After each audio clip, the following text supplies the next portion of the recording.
সকালবেলা বুয়েটের বেশ কিছু ছেলেরা আমরা মিছিল করে একসাথে আমরা ক্যান্টনমেন্টের দিকে রওনা হয়েছিলাম, স্লোগান দিতে দিতে যে জনগণ এবং সেনাবাহিনী ভাই ভাই, এবং এবং জেনারেল জিয়া জিন্দাবাদ। আমার সেই দিনটা আজও মনে পড়ে যে সেই দিন আমি সেনাবাহিনী নিয়ে কতটা গর্ববোধ করেছিলাম, যে এই সেনাবাহিনী, আমরা তখন জানতাম যে এই সেনাবাহিনী ভারতীয় আগ্রাসন থেকে রক্ষা করেছে 7ই নভেম্বরে বাংলাদেশকে। এবং এই সেনাবাহিনী আরেকটি বড় কাজ করেছিল 90 সালে, যখন জেনারেল এরশাদ যখন জনগণের বিরুদ্ধে অবস্থান নিল এবং সেই স্বৈরাচারী সরকার অব্যাহত রাখতে চাইল, তখন সেনাপ্রধান ছিলেন জেনারেল নুরুদ্দিন, এবং জেনারেল নুরুদ্দিন তিনি মেসেজ পাঠালেন এরশাদ সাহেবকে যে সেনাবাহিনী তার সঙ্গে নাই। কাজেই সেনাবাহিনী সেদিন একটা গৌরবোজ্জ্বল ভূমিকা পালন করেছিল জনগণের পক্ষে, গণতন্ত্রের পক্ষে অবস্থান নিয়ে। এবং তখনও সেনাবাহিনীর সাথে জনগণের একটা অসাধারণ প্রীতির সম্পর্ক ছিল। সেনাবাহিনী নিয়ে আমরা গর্ব করতাম, সেই সেনাবাহিনী নিয়ে আমাদের এখন সমালোচনা করতে হচ্ছে। আমাদের এটা ভালো লাগে না। আপনারা বিশ্বাস করবেন, যারা রিটায়ার্ড অফিসার এবং যারা সার্ভিং অফিসার, সবাইকে উদ্দেশ্য করে বলছি, আমাদের এটা ভালো লাগে না, আমাদের কষ্ট লাগে আপনাদের সম্পর্কে এই কথাগুলো আলোচনা করতে। আমরা চাই যে বাংলাদেশের স্বাধীনতা রক্ষার জন্যে, সার্বভৌমত্ব রক্ষার জন্যে সেনাবাহিনী এবং জনগণ কাঁধে কাঁধ মিলিয়ে যুদ্ধ করবে, লড়াই করবে। তার একটি এক্সাম্পল আমি দিতে পারি। কদিন আগে আপনাদের মনে আছে নিশ্চয়ই, চাঁপাইনবাবগঞ্জ সীমান্তে সম্ভবত বিজিবির অস্ত্রধারী যারা ছিলেন সেনা কর্মকর্তা বিজিবির, তারা এবং তার পাশে একজন কৃষক হাতে কাস্তে নিয়ে তারা দেশকে পাহারা দিচ্ছিলেন। কত অসাধারণ দৃশ্য ভেবে দেখুন। একটি গ্রামের কৃষক, শরীর স্বাস্থ্য অত্যন্ত খারাপ, আমি তো এমন কোনো লম্বা চওড়া মানুষ না, আমার থেকে রোগা, সম্ভবত হাইটেও আমার থেকে কম, এবং লুঙ্গি পরা একজন কৃষক কাস্তে নিয়ে সে তার সীমান্ত পাহারা দিচ্ছে। কি অসাধারণ দৃশ্য! আমরা তো এটা দেখতে চাই। আমরা দেখতে চাই সেনাবাহিনী এবং জনগণের মধ্যে এই ধরনের সৌহার্দ্য থাকবে। এবং এটা যদি করতে হয় তাহলে আমাদেরকে ভুল স্বীকার করতে হবে। আপনি যদি ভুল স্বীকার না করেন তাহলে এটাকে আপনি রেকটিফাই কী করে করবেন? তো যেমন আমরা বলি যে আল্লাহ সবসময় বলেন তার বান্দাদের তওবা করতে, তা আমাদেরও সেনাবাহিনীরও আমার মনে হয় উচিত তাদের ভুল স্বীকার করা, কোথায় ভুল হয়েছে।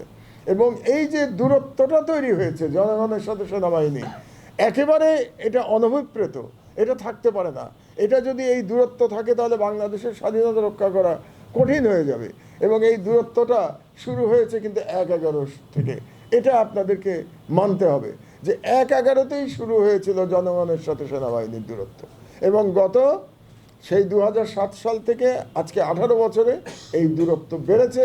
এবং হাসিনা দিল্লির নির্দেশে ইচ্ছাকৃতভাবে এই দূরত্ব শুধু জিয়ে রাখে নাই, এই দূরত্ব বাড়াতে যা যা করা দরকার শেখ হাসিনা করেছে, যাতে সেনাবাহিনী ধ্বংস হয়ে যায়। আমরা ওটা চাই না। আমরা চাই আবার আমরা যেন 1/11 আগের মতো সেনাবাহিনী জনগণের যে সৌহার্দ্য সেটা ফিরে আসে। তা আজকের বক্তব্য আমি দীর্ঘায়িত করব না।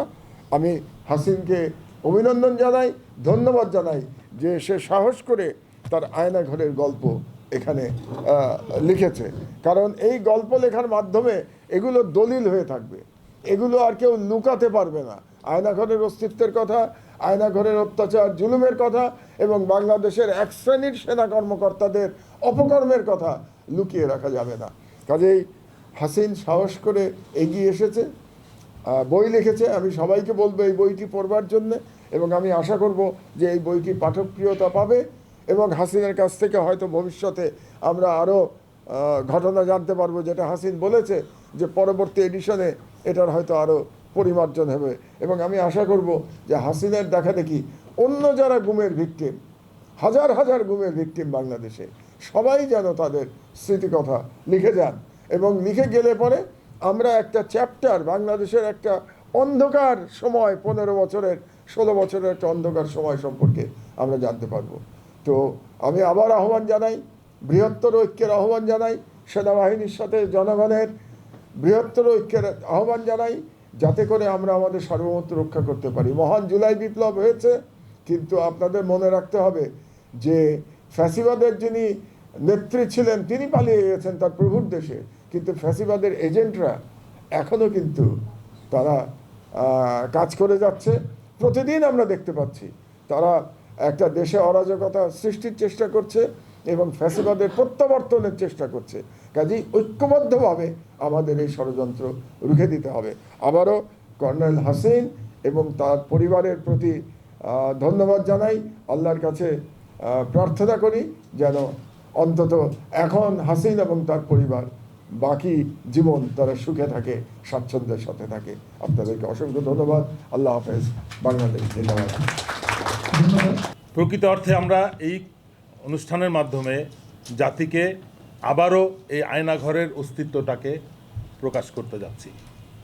আমরা দৃঢ়ভাবে বলতে চাই, এই আয়নাঘর সত্য, গুম খুন হত্যা সত্য, এবং গত 16 বছর যে স্বৈরাচারী শাসন কায়েম হয়েছে সেটাও সত্য, এবং সেই স্বৈরাচার শাসন কায়েমে সশস্ত্র বাহিনীর যে অগ্রণী ভূমিকা ছিল সেটাও সত্য, এবং সেটা শুরু হয়েছিল বিডিআরের হত্যাকাণ্ড দিয়ে।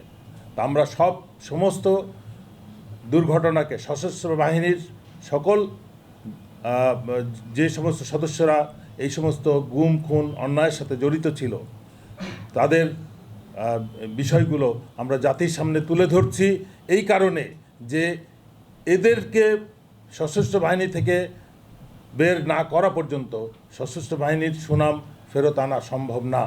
আমার অনুরোধ যে এই বইয়ের জায়গাটাকে, এই যে 700-800 আয়নাঘরের গল্প এসছে বিলেটেডলি হইলেও, সেগুলোকে কিভাবে ইয়াংদের ভিতরে ছড়িয়ে দেওয়া যায়। হাসিন ভাই একজন কমান্ডো মানুষ, উনি ওই একটা কমান্ডো অপারেশনের মতো করে এই বইটাকে তরুণদের মধ্যে নিয়ে যাবেন যেভাবে সম্ভব, কারণ তরুণদের কনভিন্সড হইতে হবে যে বাংলাদেশে আর কোনো আয়নাঘর হইতে পারবে না। যদি কেউ করার চেষ্টা করে আমরা তাকে প্রতিহত করব, আমরা লড়াই করব।